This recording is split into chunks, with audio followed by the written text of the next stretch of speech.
Assalamualaikum warahmatullahi wabarakatuh. Perkenalkan, nama saya Gita Opi Artamevia, NPM 20311110489. Saya dari kelas semester 3, manajemen 3. Di sini saya akan menjelaskan tentang perbedaan pencatatan harga pokok proses full costing dan variable costing. Yang pertama adalah pengertiannya sendiri dari harga pokok proses full costing adalah suatu metode di dalam dunia akuntansi yang menjelaskan bahwa seluruh biaya yang dikeluarkan di dalam proses produksi seperti biaya variabel, biaya tetap, biaya langsung, biaya investasi, dan seluruh biaya yang dimanfaatkan. Sedangkan pengertian dari harga pokok proses variable costing adalah suatu metode perhitungan seluruh biaya yang digunakan untuk membuat suatu produk, yang mana biaya tersebut memiliki jumlah yang terus berubah sesuai dengan volume kegiatan bisnis. Selanjutnya adalah perbedaan pencatatan harga pokok full costing dan variable costing. Yang pertama yaitu dari segi perhitungan harga pokok produksi yang berbeda. Agar bisa menghitung harga pokok produksi yang terdapat di suatu perusahaan, maka perbedaan yang paling menonjol dari keduanya adalah pada metode full costing, karena lebih banyak menggunakan beban overhead pabrik tetap dan variabel. Sedangkan pada metode variable costing, di dalamnya hanya menghitung beban overhead variabel saja. Beban dari overhead pabrik ini adalah biaya produksi yang tidak termasuk biaya bahan baku dan juga beban SDM langsung. Sedangkan beban overhead pabrik tetap adalah biaya yang tidak berubah walaupun ada perubahan di dalam volume produksi. Contoh dari beban overhead pabrik tetap ini adalah beban yang dikeluarkan oleh perusahaan untuk bisa membeli alat baru. Sementara itu, beban overhead pabrik variabel adalah biaya overhead pabrik yang terus berubah sebanding dengan volume aktivitasnya. Salah satu contoh sederhana yaitu dari beban overhead pabrik variabel adalah beban untuk mengemas produk. Dan yang kedua adalah dari segi laporan keuangan pada laporan laba rugi. Bila kalian menggunakan metode full costing, maka biaya overhead akan dilaporkan di dalam laporan keuangan bila produk tersebut memang sudah terjual. Sedangkan untuk metode variable costing yang baik, terjual atau tidaknya suatu produk akan tetap dilaporkan di dalam laporan keuangan, sehingga jumlah pendapatan perusahaan pun akan tetap berkurang. Dan yang ketiga adalah dari segi biaya per periode. Di dalam metode full costing, biaya yang terdapat pada per periode akan dinilai sebagai biaya yang tidak berkaitan dengan biaya produksi, tapi tetap akan mengurangi laba perusahaan. Biaya periode yang ada variable costing ini akan ikut dibebankan di dalam produksi. Kelebihan metode full costing dan metode variable costing.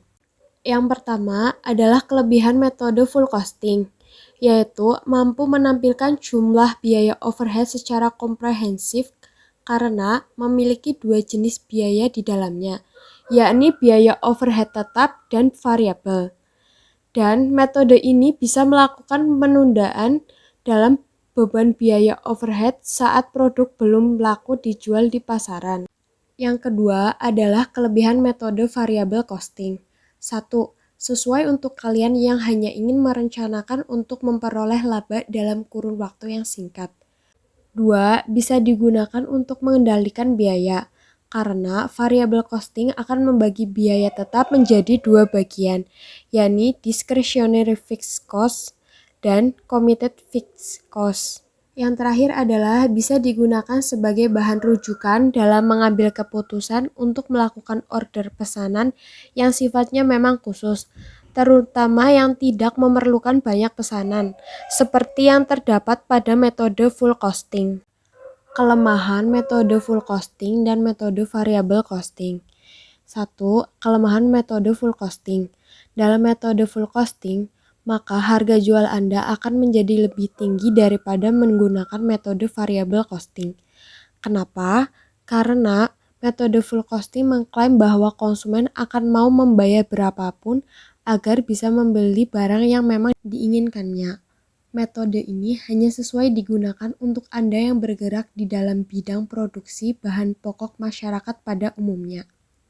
Yang kedua adalah kelemahan metode variable costing. Pemisahan yang dilakukan pada discretionary fixed cost dan committed fixed cost akan sulit untuk dilakukan pada metode variable costing. Selain itu, metode ini akan menyebabkan naik turunnya suatu laba karena adanya perubahan dalam hal penjualan suatu produk perusahaan. Laporan keuangan metode full costing. Yang pertama yaitu ada hasil penjualan. Jumlah yang bisa diperoleh oleh perusahaan dari hasil penjualan produk yang dilakukan oleh perusahaan. Yang kedua, harga pokok produksi atau penjualan. Harga dasar per unit dari produksi ataupun penjualan suatu barang. Yang ketiga, laba kotor. Perusahaan bisa memperoleh laba kotor yang berasal dari keuntungan penjualan, tapi belum bisa dikurangi dengan biaya ataupun beban perusahaan. Yang mana untuk bisa memperoleh laba kotor ini, Anda bisa memperoleh dengan menghitung selisih antara hasil penjualan dan harga pokok produksi atau penjualan. Yang keempat adalah laba bersih.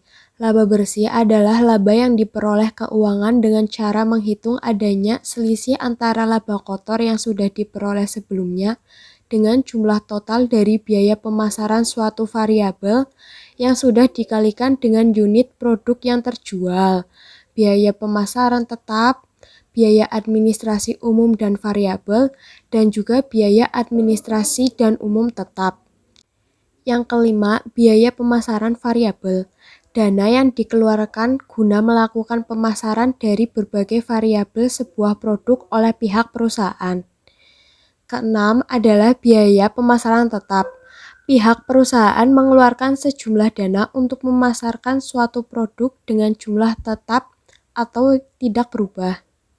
Yang ketujuh adalah biaya administrasi dan umum variabel. Sejumlah dana yang dikeluarkan oleh pihak perusahaan guna mendukung adanya proses produksi.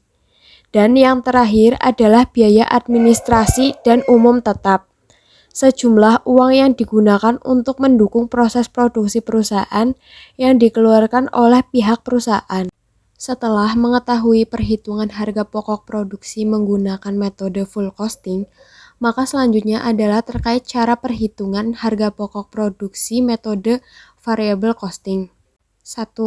Biaya bahan baku adalah biaya yang dikeluarkan perusahaan untuk membeli dan mengolah bahan baku hingga menjadi barang jadi. Yang kedua adalah biaya tenaga kerja, adalah biaya yang dikeluarkan untuk membayar para pekerja dan pegawai yang bekerja pada suatu perusahaan. Yang ketiga, biaya overhead pabrik variabel, adalah biaya yang berubah-ubah atau berfluktuasi dari waktu ke waktu. Perubahan tersebut tergantung dari volume aktivitas penjualan dan faktor lainnya. Dan yang terakhir adalah biaya produksi, merupakan jumlah dari biaya-biaya yang dikeluarkan mulai pada saat pengadaan bahan baku hingga proses akhir produk yang siap dijual. Sekian presentasi dari saya. Wassalamualaikum warahmatullahi wabarakatuh.